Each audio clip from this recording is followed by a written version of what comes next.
Guys, నమస్తే. Welcome to ADPC media.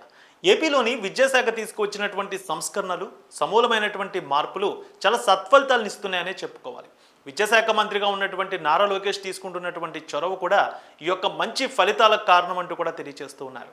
ముఖ్యంగా చూసుకున్నట్లయితే గతంలో ఎప్పుడైనా మనం చూసుకున్నట్లయితే దాదాపు 10 నుంచి 12 ఏళ్లలో ప్రభుత్వ స్కూల్ నుంచి చాలామంది విద్యార్థులు ప్రైవేట్ స్కూళ్ళకు వెళ్ళడం అనేది మనం చూస్తూ ఉంటాం. ప్రతి ఏడాది ఈ యొక్క రేషియో దాదాపు 8 నుంచి 12% మధ్య కనిపిస్తూ ఉండేది. కానీ ఈసారి ఆ రేషియో అనేది తగ్గడం, అదే కాకుండా ప్రైవేట్ స్కూల్లో చదువుకుంటున్నటువంటి చాలామంది స్టూడెంట్స్ ప్రభుత్వ స్కూళ్ళలో జాయిన్ అవ్వడం అనేది, రివర్స్ మైగ్రేషన్ అనేది ఇక్కడ జరగడం అనేది చాలా వరకు ఒక ఆనందకరమైనటువంటి పరిస్థితిగా కనిపిస్తోంది. ప్రభుత్వం కూడా దీన్ని పెద్ద ఎత్తున ప్రచారం కూడా చేసుకుంటోంది. ముఖ్యంగా ప్రభుత్వ పాఠశాలలు, ప్రైమరీ స్కూల్స్ కానీ హై స్కూల్స్పై కానీ ఒక ప్రజల్లో ఒక మంచి భావన అనేది ఏర్పడుతోంది. ఈ 2 ఏళ్లలో కూడా చూసుకున్నట్లయితే నారా లోకేష్ మంత్రిగా తన బాధ్యతలు తీసుకున్న తర్వాత విద్యాశాఖకు సంబంధించి అన్ని నిర్ణయాలు కూడా ఆయన ఛాంబర్ నుంచి చాలా అంటే 2-3 సార్లు ఆలోచించి ప్రతి నిర్ణయాన్ని తీసుకోవడం జరుగుతుంది. నారా లోకేష్కి కూడా ఈ విషయంలో ఒక మంచి మైలేజ్ అనేది కనిపిస్తోంది. ముఖ్యంగా ఢిల్లీలో విద్యాశాఖకు సంబంధించి అప్పుడు కేజ్రీవాల్ తీసుకున్నటువంటి నిర్ణయాలు దేశవ్యాప్తంగా కూడా అందరినీ ఆకట్టుకున్నాయి, అక్కడ ప్రభుత్వం తీసుకున్నవి. సో అదేవిధంగా ఇప్పుడు సౌత్లో కూడా నారా లోకేష్ చేపడుతున్నటువంటి మార్పులు, సంస్కరణలు కూడా ఇప్పుడు సౌత్లో ఒక చర్చకు కారణమవుతున్నాయి. ముఖ్యంగా మనం చూసుకున్నట్లయితే ప్రైవేట్ స్కూల్స్లో దాదాపు సంవత్సరానికి 50,000 నుంచి 70,000 రూపాయలు ఫీజులు హై స్కూల్ రేంజ్లో చదువుకుంటున్నటువంటి స్టూడెంట్స్కి పేరెంట్స్ కడుతున్నారు. ఇది చాలా బర్డెన్గా అనిపిస్తోంది. ప్రతి నెల సుమారు దాదాపు 7 నుంచి 8,000 రూపాయలు ఖర్చు అనేది కనిపిస్తుంది పేరెంట్స్కి.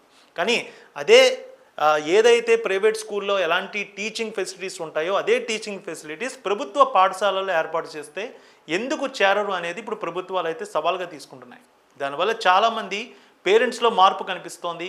ఈ ఏడాది కూడా 8వ తరగతి, 9వ తరగతి, 10వ తరగతికి సంబంధించి ప్రైవేట్ స్కూల్స్ నుంచి ప్రభుత్వ స్కూల్స్లో కూడా చేర్పించిన వారి రేషియో కూడా దాదాపు 8 నుంచి 9% పెరిగింది.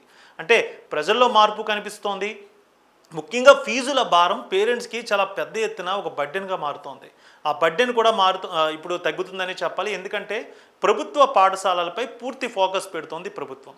సో ప్రభుత్వ పాఠశాలలో ఎలాంటి వస్తువులు కావాలి, వారికి టీచింగ్కి సంబంధించి డిజిటలైజేషన్ కానీ, పుస్తకాలకు సంబంధించి ఇప్పుడు ఏదైతే కొత్త పుస్తకాలు మొత్తం ప్రింట్ అయ్యి వచ్చాయో దానికి సంబంధించి టెక్నాలజీ బేస్డ్గా ఉండేటటువంటి ఎడ్యుకేషన్ను కూడా ఇప్పుడు ప్రభుత్వ స్కూల్స్లో అయితే తీసుకురావడం, కంప్యూటర్స్తో పూర్తిగా వారి విద్యని వాళ్ళకి తెలియజేయడం, అదేవిధంగా టీచర్స్ కూడా పూర్తి ట్రైనింగ్ అవ్వడం, ఇవన్నీ కూడా ప్రభుత్వ పాఠశాలలు ఇప్పుడు చాలా అద్భుతంగా అయితే తీసుకువచ్చారు. మంత్రి తీసుకున్నటువంటి నిర్ణయం, సీనియర్ ఐఏఎస్ ఆఫీసర్లు, విద్యాశాఖలో ఉన్నటువంటి సీనియర్ అధికారులు వీళ్ళందరూ కూడా కీలకమైనటువంటి నిర్ణయాలు తీసుకుని ఈ ఏడాది నుంచి మరింత పగడ్బందీగా కూడా దీన్ని అమలు చేశారు. ముఖ్యంగా ఇలా చూసుకున్నట్లయితే బడి పిలుస్తోంది కార్యక్రమం కూడా రాష్ట్ర వ్యాప్తంగా బాగా సక్సెస్ అయింది.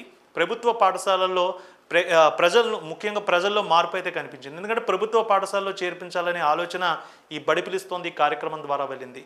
అంతేకాదు ఈ ఏడాది చూసుకుంటే 10వ తరగతి ఫలితాల్లో కూడా గతంలో ఎన్నడూ లేనంతగా ప్రైవేట్ స్కూళ్లకు ధీటుగా 10వ తరగతి ఫలితాల్లో ప్రభుత్వ పాఠశాలలో చదువుకున్నటువంటి స్టూడెంట్స్ మంచి ర్యాంకులు తీసుకొచ్చారు. గతంలో టౌన్స్ కానీ, అర్బన్ ఏరియాలు కానీ, పెద్ద పెద్ద సిటీస్లో చూసుకుంటే ఎక్కడైనా హోర్డింగ్స్ కనిపిస్తే ప్రైవేట్ స్కూళ్ళలో ఈ రేంజ్లో ర్యాంకులు వచ్చాయనే ప్రకటనలు మనకు గతంలో కనిపించేవి. కానీ ఈ ఏడాది అనూహ్యంగా ప్రభుత్వ స్కూళ్ళలో చదువుకున్నటువంటి విద్యార్థులకి సన్మానాలు జరిగాయి.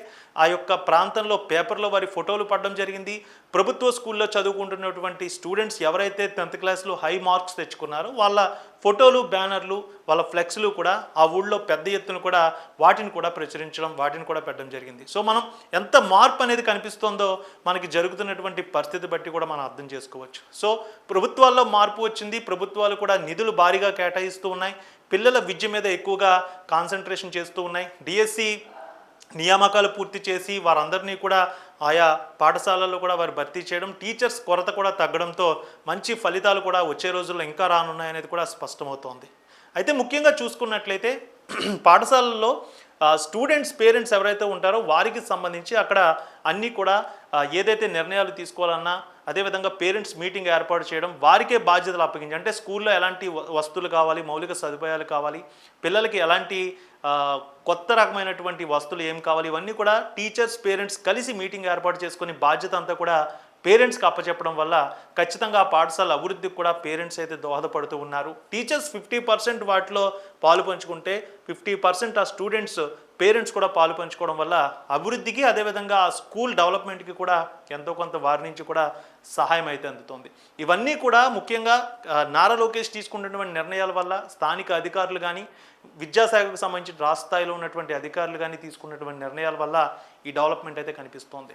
అయితే 7,200 స్కూళ్ళలో మైగ్రేషన్ అనేది అంటే ప్రైవేట్ స్కూల్ నుంచి ప్రభుత్వ స్కూల్లో చేరిన వారి సంఖ్య 7,200 స్కూళ్ళలో పెరిగింది, గరిష్ట స్థాయికి చేరింది. అంటే గతంలో 25 మంది స్టూడెంట్స్ ఉంటే ఇప్పుడు 35 లేదా 37 మంది స్టూడెంట్స్ చేరిన పరిస్థితి కనిపిస్తోంది. అంటే ఒక్కో క్లాస్కి 10 నుంచి 12 మంది ప్రైవేట్ స్కూల్ నుంచి వచ్చి ప్రభుత్వ స్కూల్లో చేరినటువంటి పరిస్థితి కనిపిస్తోంది. అదేవిధంగా మ్యాథ్స్ సైన్స్ స్టూడెంట్స్కి ఏడాది 9వ తరగతి 10వ తరగతి సంబంధించి లీప్ ఏదైతే ఉందో దానికి సంబంధించి ట్యూటర్ విధానాన్ని కూడా రాష్ట్ర వ్యాప్తంగా 150 స్కూళ్ళలో ప్రవేశపెడుతూ ఉన్నారు. అంటే రానున్న రోజుల్లో ఈ సంఖ్య అనేది మరింత పెరుగుతూ ఉంటుంది. అదేవిధంగా ఇంగ్లీష్ మీడియం విద్య గురించి కూడా పెద్ద ఎత్తున ఫోకస్ చేయడం ఇవన్నీ కూడా పేరెంట్స్కి బాగా నచ్చాయి. అందుకే దాదాపు రాష్ట్రంలో 150 మోడల్ ప్రైమరీ స్కూల్ని కూడా డెవలప్మెంట్ చేసే విధంగా కూడా రాష్ట్ర ప్రభుత్వం నిర్ణయం తీసుకుంది. సో విద్యాశాఖకి ఎప్పుడైతే ప్రభుత్వాలు ఎక్కువ నగదు కేటాయించి వాటి డెవలప్మెంట్కి ఖర్చు పెడతాయో ఆ రాష్ట్ర ప్రభుత్వాలు బాగుంటాయి. అదేవిధంగా ఆ రాష్ట్రంలో ప్రజలకి కూడా చాలా ఆనందకరం ఉంటుంది. ఎందుకంటే ఒక 5 లక్షల మంది స్టూడెంట్స్ ఉన్నారంటే వారి కుటుంబాలు సుమారు ఎన్ని ఉంటాయి? 5 లక్షల కుటుంబాలు ఉంటాయి. సుమారు ఒక 30 లక్షల మంది జనాభాకి ఇంపాక్ట్ అయితే చూపిస్తుంది ప్రభుత్వం తరపున. సో ముఖ్యంగా ప్రైవేట్ విద్యా సంస్థల్లో మార్పు రావాలి అనేది కూడా తాజాగా అడ్మిషన్స్ జరుగుతున్నటువంటి విధానం బట్టి కూడా మనకు తెలుస్తోంది. ఈ ఏడాది చూసుకున్నట్లయితే రాయలసీమలో అదేవిధంగా ఈస్ట్ గోదావరి, వెస్ట్ గోదావరి, ఇక ప్రకాశం జిల్లా ఈ ప్రాంతాల్లో చాలా ఎక్కువగా ప్రభుత్వ స్కూళ్ళలో చేరడం అనేది బాగా జరిగింది అనేది కూడా మనకు రిపోర్టులు తెలియజేస్తూ ఉన్నాయి.